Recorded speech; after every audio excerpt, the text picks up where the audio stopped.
Welcome back to Stay Tuned, supporting transition age youth. This podcast is brought to you by the Transitions to Adulthood Center for Research at UMass Chan Medical School, Department of Psychiatry, and in partnership with our research sponsor, the National Institute for Disability, Independent Living, and Rehabilitation Research. I'm your co-host, Emily. And I'm your co-host, May. And today we're joined by Davy Yu. Davy, would you like to introduce yourself? Yeah, hello, my name is Davy. I'm an advocate within the mental health space, and I also, as a part of my advocacy, leverage music and creativity. Thanks so much for being here. Super excited because for those listening, Davy's actually a member of our Young Adult Advisory Board here at the Transitions to Adulthood Center for Research. So because of that, I get to see Davy's lovely face once a month. But this is like a really exciting opportunity to, I feel like, get to know you even better and talk about one of your passions, which we don't usually get to do during those advisory board meetings. So really pumped to have you here. Yeah, absolutely glad to be here. Yeah. So you've spoken a little bit about your own lived mental health experience in the past and your love of music as a member of our Young Adult Advisory Board. And so our new Center on Community Inclusion and Reflective Collaboration, also known as the CIRC Center, focuses on community participation as a means to improving your mental health amongst young adults from marginalized or disadvantaged backgrounds. So would you be able to tell us a little bit about how music has served as a coping skill for your mental health? Yeah, absolutely. So during the pandemic, as many people were experiencing that, I myself experienced some struggles with my mental health. And so, as I was trying to navigate, a sudden shift in terms of society, in terms of available programming and events that were happening, I decided to pick up my alto saxophone as an instrument, my alto saxophone that I hadn't done since high school or middle school. So it'd been quite a few years. And so, as I picked up that instrument, I was relearning everything. I had no idea how to read sheet music, didn't even remember what was the pentatonic scale or harmonies. And so I was relearning the saxophone and just tapping into those fundamentals. And so as I was picking up that instrument again, I found again my love for music, in particular through using the saxophone to be able to better express myself and understand myself. And so I found that music, in addition to the songs that I chose to learn and to master over the course of the time since the pandemic, I found that those songs allowed me to tap into the parts of myself that I wasn't able to do so before, strictly through just written word or spoken word. And so music, in many ways, allowed me to process the events that were happening during that week or during that day and be able to understand them better through music as a medium. And so, uh, as I was learning the instrument again since the pandemic, I gradually added songs to my repertoire through, a couple of minutes here of practice, a couple of minutes there of practice. And so some of the songs that I eventually were able to add included All of Me by John Legend's, a song that the musical cover of the song still carries over the romantic undertones of the lyrics themselves, but the melody, as captured through the saxophone, allowed me to sort of tap into the side of myself that wasn't really explored in my day-to-day work or expressed as explicitly. And so all of me, at least in the melody sense, allowed me to process parts of me that were more uh, idealized or creative than my typical day work, which tends to be very technical. And so another song that I gradually added to my repertoire was "Eye of the Tiger" by Survivor. It's a song that's very uplifting, upbeat, has a lot of great energy. It's over, I believe, 90 beats per minute, so it's very enthusiastic. And when I play that song, I feel connected to the part of myself that is motivated and always wants to persevere and push forward despite any challenges that I face during that day or during that week. And so uh, those are sort of the first two songs that I added to my repertoire during the course of the pandemic. And a few of the other songs that I also learned as time went on was Perfect by Ed Sheeran, which has a very similar sort of underlying premise as All of Me, being a romance and being a soft pop song, but Perfect in the way that it's expressed, the melody and the notes is a little bit different in that Perfect provides more so of an approach that is nostalgic rather than being immersed in the moment. So through that song, as I choose to play it when I feel necessary, allows me to tap into that side of myself. And in addition to nostalgia, in addition to nostalgia, there's Careless Whisper by George Michaels, as well as How Deep Is Your Love by Bee Gees. Both of those songs have tremendous power in allowing me to reflect on past versions of myself, times when I may have looked back and wished that I was still in that moment, years and years later. And so music with all these songs in my repertoire allows me to process, life and process my and my experiences in a way that would be sometimes difficult to convey through words or uh, literature or writing.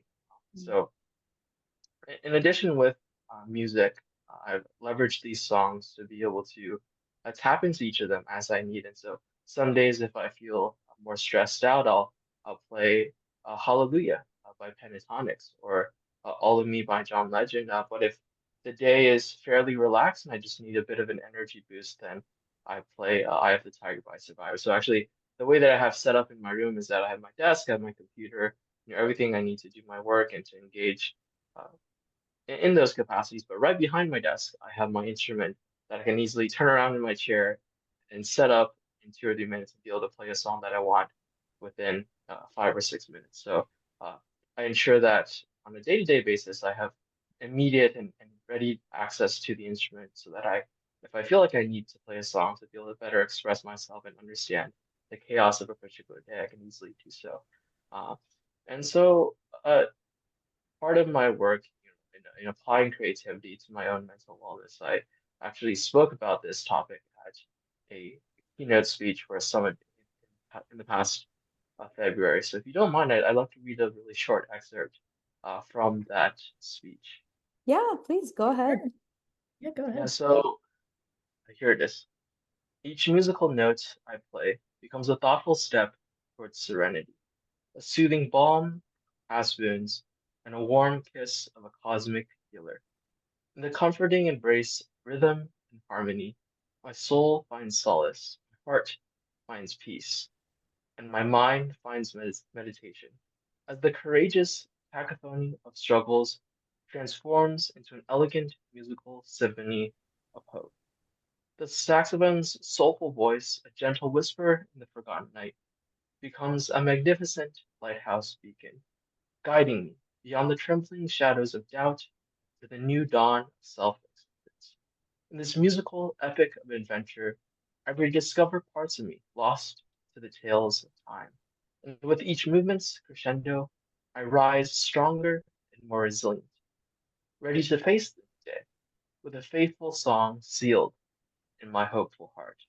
And through music, I find myself encountering endeavors to express the inexpressible, to touch the intangible, and to connect with the unspoken emotions of the soul, and to travel along the eternal boundaries of human experience and understanding. Music transcends the barriers of language, allowing us to communicate feelings and ideas that are otherwise difficult to convey, as it builds captivating bridges between cultures through time and beyond space.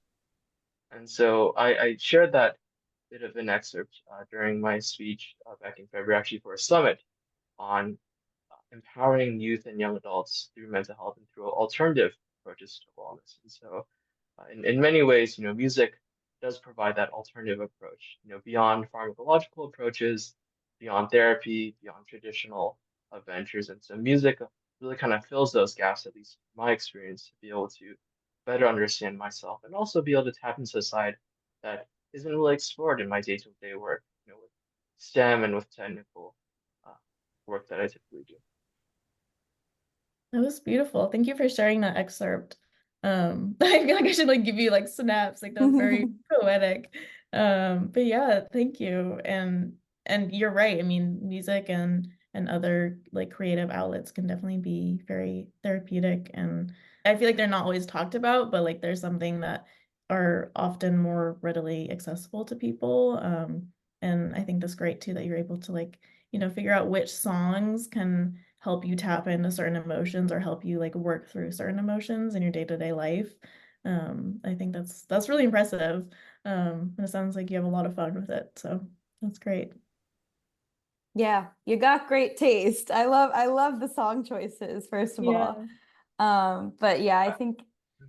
Oh, go ahead. Sorry. No, I was gonna say, it was difficult for me, at least in the beginning, to choose which songs I wanted to learn, simply because, I wanted enough songs in my repertoire that I had decent amount of variety, but also have a level of variety in which I could have versions of different songs that I could tap into, Mm. should I have that, necessity in that part of the day. And so, songs are incredibly short, they're less than 5 minutes each, sometimes just 3 or 4 minutes, but being mindful in those 3 or 4 minutes for me, allows me to really tap into the power of music, even if it's less than 5 minutes, and 5 minutes of itself can pass by so quickly, much faster than expected. Yeah. Yeah. I mean, what comes to mind as you're talking is almost like it's a form of meditation and a period of mindfulness for you. Um, so that is so cool to think about how you have found that sort of peace and relaxation through your music. The other thing too is like I think it's really difficult to make time for those creative outlets as well, especially like if you are, I don't know, if you've lost touch with those creative outlets, I think getting back into it and sort of like having to relearn a lot of things can at first be a little bit discouraging because it's like, man, like I lost this knowledge that I worked really hard to gain. So getting back into it and relearning things is a challenge, and you really do have to stick with it. I think I myself have experienced that with different instruments in the past because like I too picked up piano and my guitar again during the pandemic. I feel like there's no better time to do that because you had so much time on your hands and my mental health at least wasn't the best during the pandemic. Yeah, what a coincidence. I also tried to pick up the guitar in addition to the saxophone for a period of 2 months. I immediately dropped it following those 2 months, simply because I didn't have the capacity to build, the calluses, and also my, relatively speaking, the wingspan of my hand is very short, so it's hard to, do those chords. But I would also say, in addition to just learning an instrument, not everyone has the capacity or the financial ability to be engaged in, learning an instrument or practicing, even if it's, one that's as readily accessible as the piano or the guitar, out there. I would say, another way that I approach music for wellness is having playlists. I think almost everyone, and their grandmother and their grandfather has, access to Spotify or YouTube. And so actually one of the approaches that I use that has a much lower barrier of entry is I have a bunch of different playlists. Playlists that are designed similarly to the way that I choose my songs, and that there are four different moods, different mindsets, different ways for me to process different types of situations. There's a song that's more soft pop, more romance. There's one, sorry, a playlist that's more soft pop and romance. There's a playlist that's more hip hop and R&B. There's one that's just solely instrumental covers of songs. And so I have that so that I know, if I'm having a particularly stressful day, I know that this particular playlist can let me express that mood. Yeah. Yeah, thank you for mentioning that too, because yeah, I mean, a lot of people aren't, they don't have access to an instrument, or that's just not something that they're really interested in learning. And yeah, making playlists for like different moods, it's fun to do that, I think, to like figure out which songs you like that kind of correspond with certain moods, and then being able to like have that, just to turn on so easily if you're feeling that, and kind of like process through it with the songs. I think that's really great. And I know like you had mentioned, starting to pick this back up during the pandemic. And you had mentioned to us when we talked before this podcast about how you found an online community during the pandemic for music, and I think you said poetry. So I was wondering like what it was like to be a part of that group that prioritized providing that creative outlet during the pandemic. Yeah, absolutely. So for a while during the pandemic, everything was shut down. There's nothing to do outside of the home. So I started searching for groups that are online and that were aligned with my particular interests and strengths that I want to continue to explore in a time when, the world was, relatively speaking, falling apart at that time. And so I was exploring just online and looking for different groups, and I found a lot of creative writing groups. And so I started joining those, and I found that the ones that were implemented through a mental health organization not only allowed me to be creative within the scope of those groups, but also allowed me to feel well mentally. And so, I was incredibly grateful to be a part of those groups where they would start with a mental health check-in, asking, how was your day? How was your week? How's that going? Let's sit and discuss that. And so the first part of the meeting, at least 10 or 20 minutes or so, was dedicated to that, to build that community and understanding, trust, and supporting each other. And then the latter half of the meeting, for the remaining hour or so, would be creative writing exercise. So we would receive a prompt from the facilitator. Sometimes it would be sci-fi, sometimes it would be fantasy, drama based. And so the facilitator would provide the prompt and we'd have about 10 to 15 minutes to write. And so I would always pull up two tabs on my computer. I had one that was Merriam-Webster, so allow me to switch between different words I wanted to use in the poetry that I was writing. I also had another tab open that was Rhyme Zone, so that I could rhyme my way through my poetry and have, alliteration, but also a good combination of iambic pentameter if and when I could use that. And so being part of those communities honestly was tremendously helpful in a time when it was very hard to connect with people since there were no in-person events. And so in in those communities, I was able to meet people and learn about their approaches to life, how they viewed the world through what they wrote, and most of the times it was poetry. Sometimes it was just written pieces of narrative work or uh, other forms of literature. The online community was tremendously beneficial in letting me connect with people that I otherwise would not have met whatsoever. And so, in addition to the ones with the mental health organization, I was involved with a writers workshop group for quite some time. It's called the Burlington Writers Workshops, and they had a number of different creative writing seminars and workshops and sessions. Some were actually about songwriting. It was a topic that I had never delved into before, writing my own song, but within that group and among, many other amateurs that were in that group, we were able to explore songwriting, as an art, as a hobby. I mean, none of us would probably write to the level of John Legend or Ed Sheeran, but it's an entertaining form to be able to connect and to share in a space that felt safe and continued to be safe during a time that was incredibly challenging. And so we also had a part of the workshops were exploring a book called Elements of Eloquence. And so we actually had a sort of pseudo curriculum where every other week we would meet. We would discuss topics within the several chapters that were assigned prior, and then we would write within the scope of that meeting uh, four topics that were related to the chapters that were assigned. And so the chapters within that book would describe different aspects of how to write that would sound eloquent, and could be described as examples of eloquence. And so as we navigated those different chapters, I was able to learn not only by myself, but also within the community how to leverage different aspects of being eloquent in my writing. And so in that way, I was able to connect and find community in a way that wasn't possible prior to the pandemic. And another way that I engaged with my community was with open mics. And so I had actually never heard of what was an open mic before the pandemic.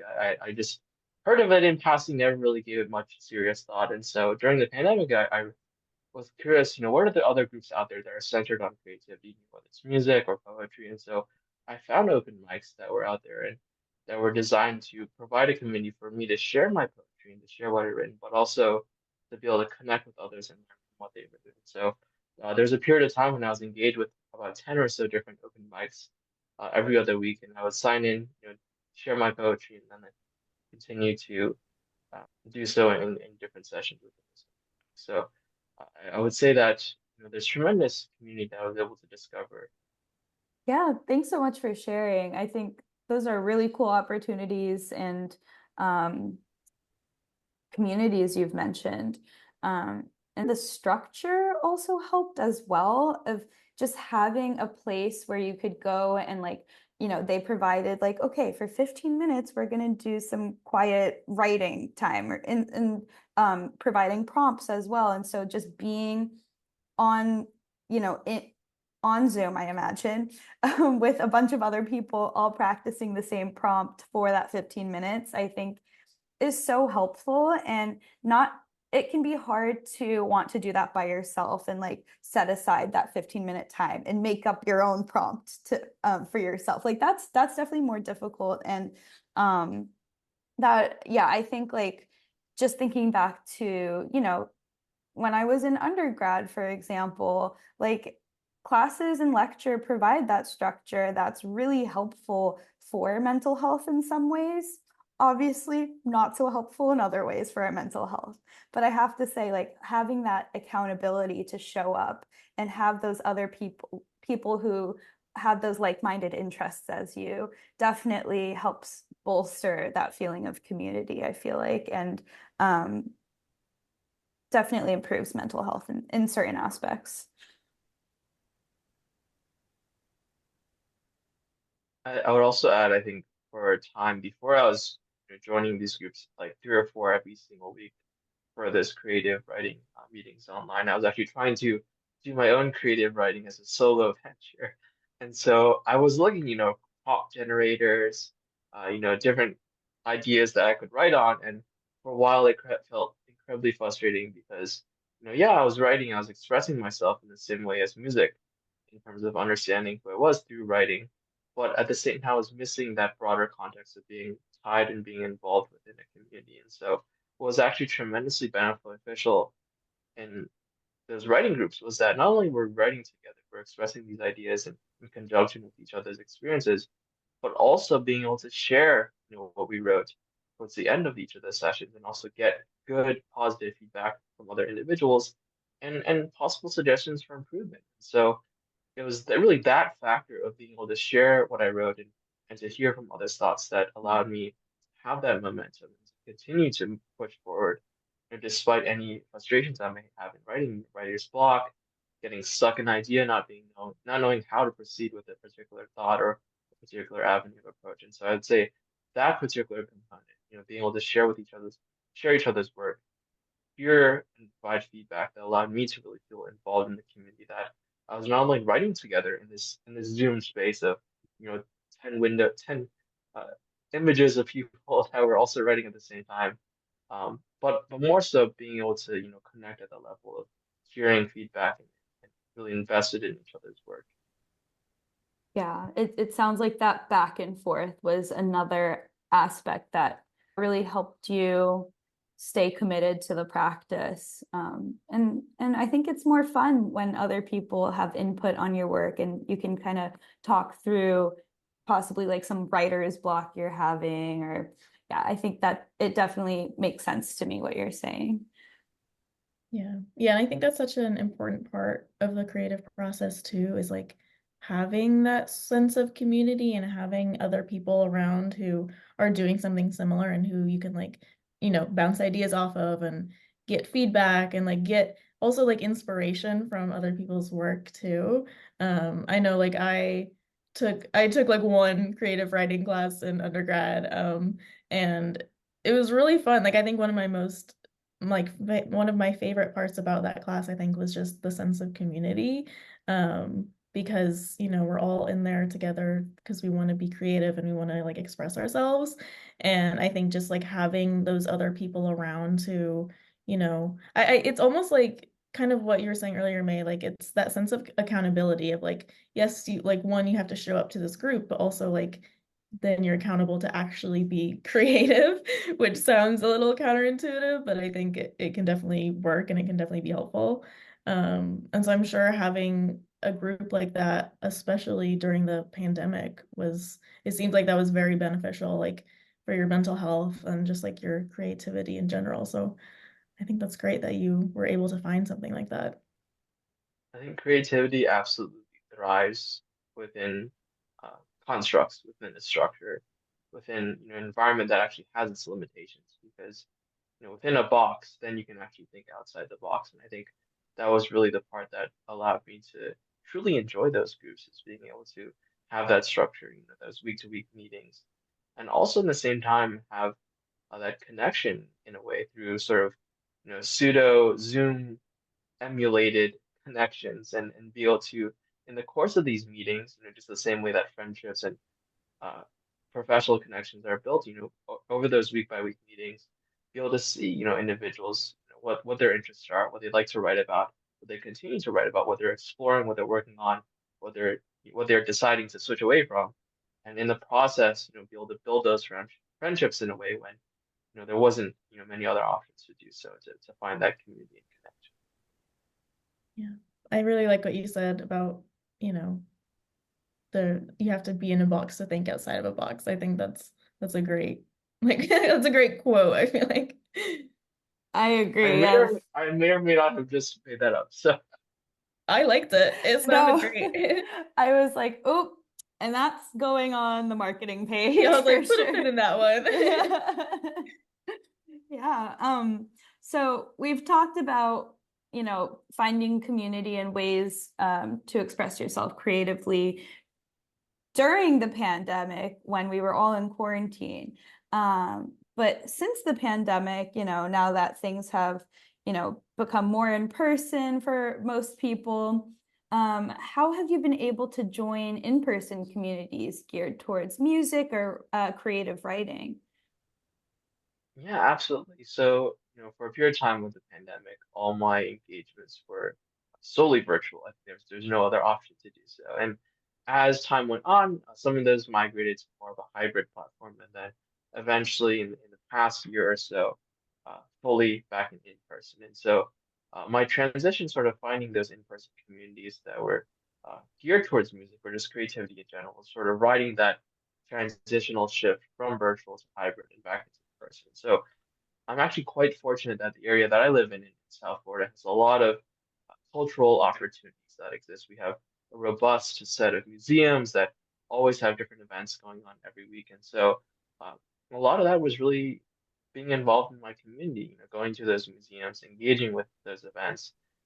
We have what's called the Norton Museum in my area, and they have Friday nights, I think it's called After Dark. And so they bring in different artists, different musicians, different creative ventures. And so they provide a space within the community for people to connect and to draw together, to paint together, and to enjoy music together. So, at least several of the local museums have drum circles every now and then. So they bring in a local artist who has all these African drums, and we just sit around and tap on the drums and they create these different beats in accordance to sort of the culture and the leading framework from the artist. And so one of the other organizations I was part of was called the Neuro Arts Collaborative. So this collaborative is actually a exploratory venture into how neuroscience and the arts are really hand in hand, that they're not that much different, that the arts really impacts how well the brain is, in addition to how much neuroscience research can be done to prove that the art actually impacts the brain. So neuroarts, uh, that collaborative was initially during the pandemic meeting solely virtually. So it was this uh, Zoom meeting, I think every other month or every 2 months or so, that would meet, and it'd be 40 or so people that are all online on this Zoom call. And so as the pandemic progressed and things got better, there became sort of a hybrid shift. And so some of those meetings were actually in person, had a reception done in the theater, and brought in different speakers. And so I was able to ride this shift, from virtual to hybrid and then back to in person through the existing commitments that I had, organizations that I had already been a part of through those weekly Zoom meetings. I would also say I've been involved with the local Creative Mornings chapter. So, Creative Mornings is an international organization that does presentations for free in the community every once a week on the first Friday of each month. And they have these different presentations about creativity and that also have a free breakfast. Who doesn't like free coffee and free bagels and food? And so they would have these presentations every month, and I would go to them and be immersed in the community of fellow creatives, be able to talk about my music and my art and connect with other individuals. And so, in that way, with those different organizations, those different events, I was able to sort of ride, like I said, that transition from virtual to hybrid and to back into in-person things. That's great. Yeah, I like that you were able to stick with those communities too, like throughout the pandemic all the way up until now. I think that's great. And I feel like that really shows that, they had a big impact on you and that you found a real sense of connection through those communities. But yeah, I think that's great that you were able to like find all those resources too, like in your community that a lot of them seems like they're free or they're just like, really geared towards like the public. So I guess like in what ways do you think creative communities, and especially those catered towards like special interests, in what ways do you think those can have a positive impact on someone's mental health? And also, do you have any tips for listeners who might want to get involved with creative or music-focused communities, but they don't really know where to start? Yeah, absolutely. I think a lot of times creative communities offer, a number of different benefits depending on what the individual is looking for. And a lot of times, I find a lot of benefit through having a sense of belonging, being part of a community in which the probably at least one of the common denominators among all of us there is that we are creative, whether that's the arts, music, painting, drawing, whatever that may take, or origami for that matter. So being involved and having that sense of belonging, I think, is absolutely important. That sense of belonging can be manifested and developed in a number of different ways, providing a space for people to share or to express their interests, collaborate together, work on art together, or work on different ideas together. So I would say that, and then in addition to that, I think emotional expression is an absolutely essential part, and sometimes that expression can take a number of different forms. It can be through music, it can be through drawing, or just simply the written word. And so providing spaces in which emotional expression can be manifested is certainly important. So emotional expression, and then I also say stress reduction. I think a lot of the reasons why people engage in community is that they want to get away from the stress of their day-to-day life,